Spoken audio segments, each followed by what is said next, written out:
السلام عليكم ورحمة الله وبركاته.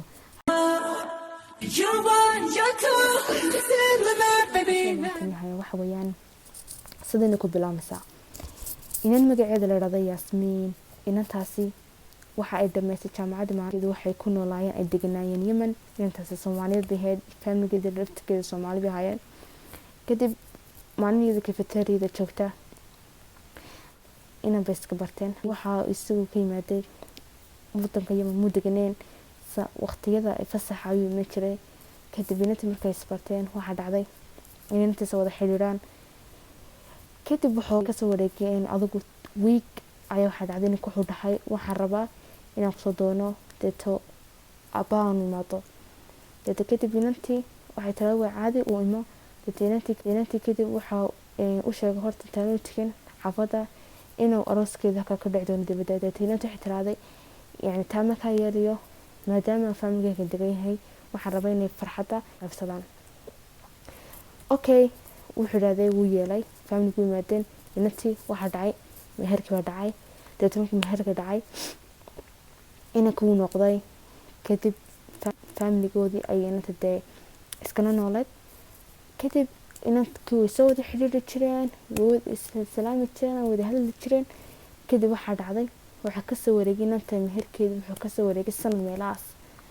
deeto kadib waxay ku tiraahday maalmihii iyagoo sidii wada hadlaya ayaa waxay ku tirahday Axmed warta wuxuu ku dhahay marka in yar aan joogo waan kusoo dalbanaya, waan kusoo kaxeynaya, ka xagana ku wada noolaana arooskaaguna kuna ka dhacaya. kadib laakiin saas isku ogaayeen markuu tagay, laakiin sanad ba kasoo wareegay. deeto wuxuu ku tirahday Axmed hoodihii aaway mad ilooday, sanad ba kasoo wareegay, arooska waxaan ku ballanay inaan marka saas ku meersano aan tago kadib inuu dhaco, laakiin hadda sanad ba kasoo wareegay. deeto waxaa dhacday wuxuu ku dhahay howlo yar baan ku jira, marka aan saa u dhameeyo after 2 weeks visa kusoo diraa. way bitiraday inantii family-gooda u sheegtay. inantii wuxuu ku yidhahdeen family-goodii yani markaa yeelino waa inuu isagu ku imaadaa uu aroosoo ku dhacay kadibna saas ku dhacdaan. inantii laakiinse waxay u sheegtay family-ga inuu Axmed oo howlo badan ku mashquulsan yahay oo markaas ay qasab noqoto inay wadanka tagto oo wadankaas oo aroos ku dhaco.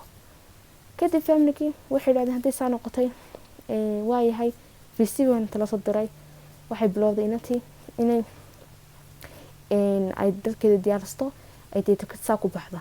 inantii way dhooftay Yaasmiin, wadankii way tagtay. habeenimidkii ayay inanka la hadashay, wuxuu ku tiraaday waan soo baxayaa saa koogow.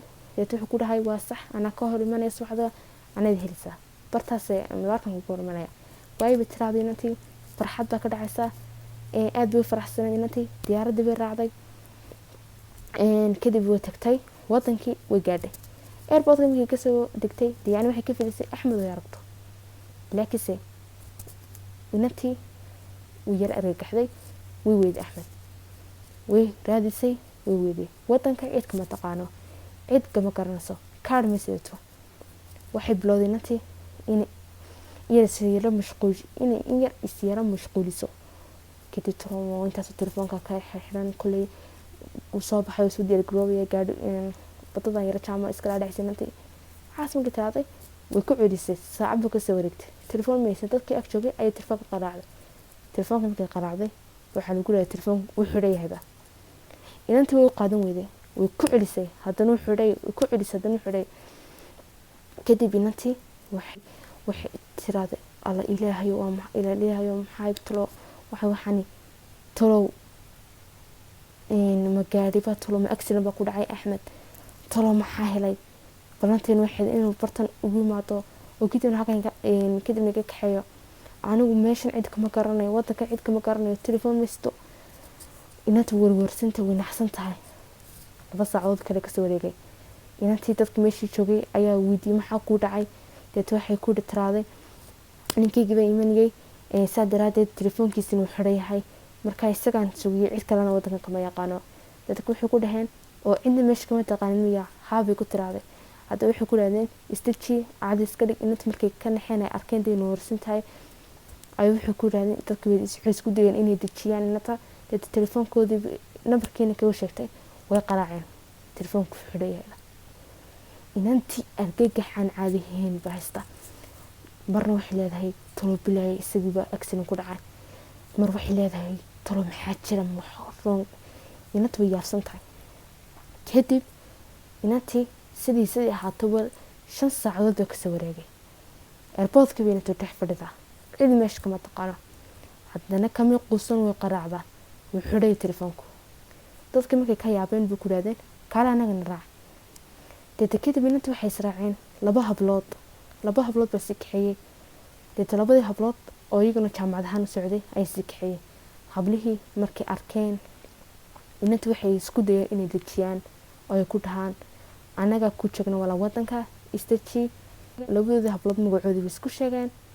deeta waxay ku dhaheen anaga ku garab taagan, waxba ha warwarin, haddana iska seexo guriga, subaxda markay noqotana wad qaraacaysaa insha Allah, wadadeena kula dadeena.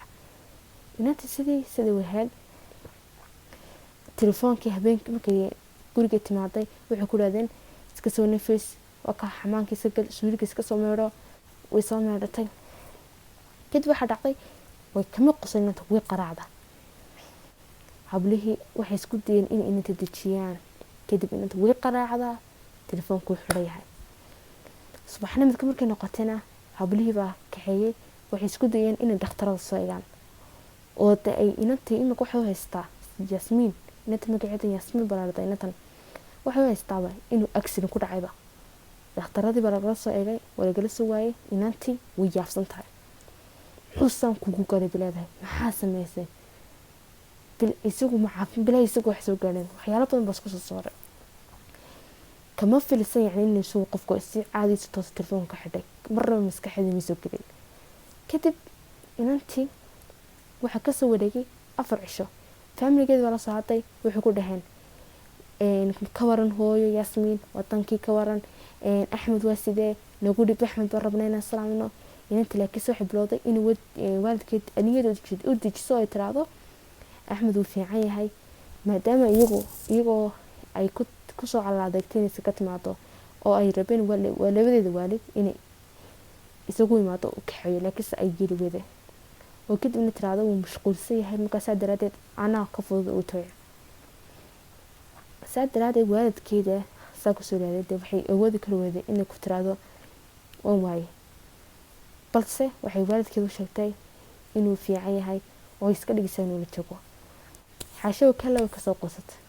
kadib inantu waxay bilowday markay aragtay in masruufkeeda si dhamaanayo, hablihii waxay ku tiraahday yani meelaha ma ku garanaysan shaqo, maadaama hablihii meesha la deganaa guriga waxay bilaabeen inay shaqo soo dayaan ay ku dhaadaan istaji, yani de nolol maalmeedkaagana halkaa kasoo sameyso, hawlwarin anaga ku garab taagan.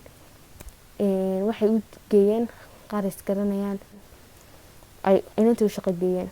deeta waxay ku dhaheen ninkii meesha lahaa maadaama aad wadanka ku xusubtaan cilmiga garaneyn, ilaa inta shaqo ka helaysa ama shaqo fiican halkan aad joogaysaa wada ka shaqaysanaysa, wax la waxa baad ka qaadanaysaa. inantaas magaceeda raadana iyada kula tususta ku caawinaysa. inantii sidii halkii bay ka shaqaysanaysay, ay ka soo saarnaysay masruufkeeda waxyaalaheeda oo dhan. kadib maalmaha kamid ah horta inanta maalmihii shaqada horeysay ku adkeed, wadan ayna garaneyn, shaqo ay bilowday way ku adkaatay. laakiin inanta waxay bilowday inay calool adeegto. kadib iyadoo maalin gurigii ku soo socota ayaa waxa dhacday gaari oo istaagay. dad wuxuu ku dhahay walaal anaa ku sii kaxanay nimari maadaama ay habeen tahay. inanta waxay tiraahday walaal waad maasinta, waxay isku dayday inay diido, laakiin markay aragtay inay habeen tahay niman badan bartay taagnaayeen, dad waxay tiraahday waa khatar inay kaliya wada socotay, marka gaariga iska siraac ilaahna isku tawakkal. inta gaariga way iska raacday. inankii dad uu qaaday sidii waxba ka alxamdulillah xukum dhicin oo waxay ku tiraahday maasan tahay. sidoo kale inankii wuxuu ku raadin maasan tahay, inankii sidii iska tagay guriga sidii ku gashay. haddana maalmintii kale waxa dhacday sidii shaqadeeda ka socota maalin ayaan buuxi aragtay qof meesha taagan wadada taxi sugiya oo Axmed u eg. way ku dhawaatay talo qofkan Axmed ah way aragtay Axmed yahay. waa ta aragtay ku tiraad Axmed waxay ku hadashay garwada ma dhimatay ma caafimaad qabtaa see tahay marka. inantii kadib waxay samaysay garwada u qaadan wadi yani waxay ku hadashay markii ninkii saa ku sameeyay aragtay maxaa telefoonka qaban weyday maxaa saa igu gashay inteed wuxuu ku dhahay horta hadalkaaga hoos u dhig buu ku dhahay maadaama ay gabadheedii soo socoto saa daraadeed hore wadada u dhaqaaq inantii wuu qaadan weyday waxay samaysan garan weyday waryaaba ku tiraahday waata u kala tirasay dulyahow ma inta wadankayga keentay wadan aanan karinin ood tiraahday airport kasoo deg oon adigu ku sugay oo ilaa wadanka usoo maray hooyaday faamigayga soo kaxisay ayaad saa igu samaysay inantii waxay ku hadashay balaamiil banoqota way u kala tirasay waa kacayda kadib naagtii soo timaaday naagtii gursaday way israaceen inantan iyadii meesha taagan waxay ku hadashay garan balaamiil noqotay iyadoo khalaas tahay oo depression xoog haysto ay xaafadda timaaday say ku soo gaadhay xaafadda kadib maalintii kale haddana yacni kusoo maskaxeeda kasoo noqota kadib shaqadeeda binanta iska tagtay waxa dhacday iyo ku socota shaqadeeda ayaa inankan gaadhiga kasoo qaada waa inaan cafeteriada markasta jooga oo wax ka caba oo dee shirkad ka shaqeeyo oo la wada garanayo kadib inankii waa ku dhahday walaa adigu horta xaafadaha iyadii socota gaadhigiisii ku dhahday maalinta hore wanay kusoo qaado ku yidhi walaal Yasmiin markaasaa daraadeed waxaan rabaa inaan kusoo qaado inantana markaa dee depression bay haystay markay aragtay shalay ninkii ay magaalada timaaday saa ku sameeyay inanku ku qaylisay wuxuu ku tahay waryaa iska soo waxba anaga qaadan bay ku tiraahdo kadib inankii wuxuu ku dhahday wax degdeg ah wala rabaa inaan ku sheego maadaama in badan kusoo qaadaan wadiga haymoodid buu qof ajnabiya waana la wada garanay ku dhahday arrin degdeg ah ku sheegay ku dhahday inantii iska yeeshay way soo raacday kadib wuxuu ku dhahay meel sharaabka laga cabo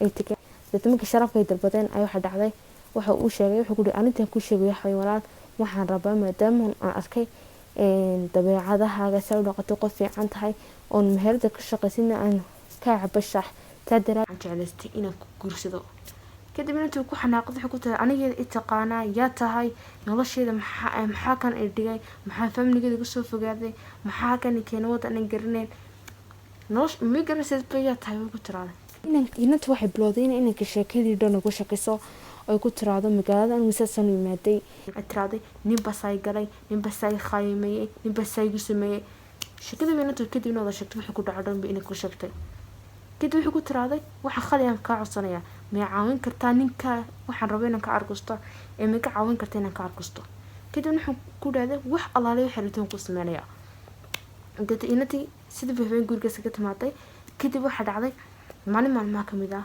waxay aragtay Axmed oo gaadhi hotel u dhow ku jira isagii gabadhiisa kadib inanka bilaadashay wuxuu ku tiraaday haddaba ninkii sanigu sameeyay u danta lahayn hotelka jooga ee sida ugu dhaqsa badan inankii gaadhiga ku soo kaxaystay waxay iska dhigeen inay Yasmiin iyo isagu hotelka wax ka cunayaan Axmed iyo gabadhi kale joogaan kadib la kasmay arag si degdeg Yasmiin ugu soo baxeen gaadhigii bay galeen waxay bilaabeen inay gaadhigii daba galaan gaadhigoodii iyaguna ka soo baxeen Axmed iyo naagti kale kadib gaadhigoodii bay daba galeen waxay arkeen guriga galaan halkay galaan iyo information ajarba soo gaadeen Axmed qabaano gabadh caano shirkadaysta waxaas dhan gabadhan aan gartay wadaadey waxaas dhan aniga soo ogaanaya adigu iga warsi ku dhaaday inantii wajara nafistay guriga iska tagtay kadib habeenkii uu soo wada xiriirin inankii dadku wuxuu ku dhahay inantu